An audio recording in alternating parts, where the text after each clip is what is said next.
के जलेबी देहिया से सट जाला कही बेबी बेबी काट लेला उठावा तू बुझ के जलेबी होता है परेशानी राजा जानी हो तो नी ढंग से तनी दूर रह तू अलग से डर लागेला पलंग से तनी दूर रह तू अलग से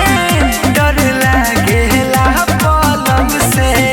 डर लागेला पलंग से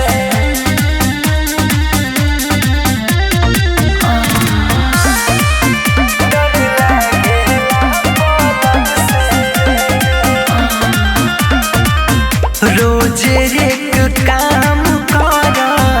पियबू नदान हो नान्हे बाबू मोर हमार भैनी ना सयान हो रोजे एक काम कर पियबू नदान हो नान्हे बाबू मोर हमार भइली ना सयान हो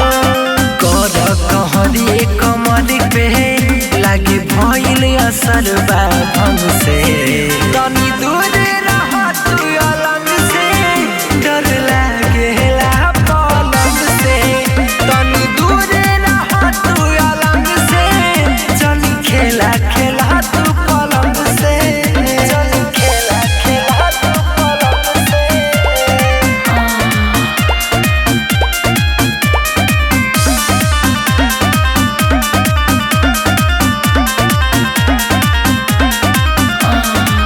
सत्यम राजा देला महाजा में साजा हो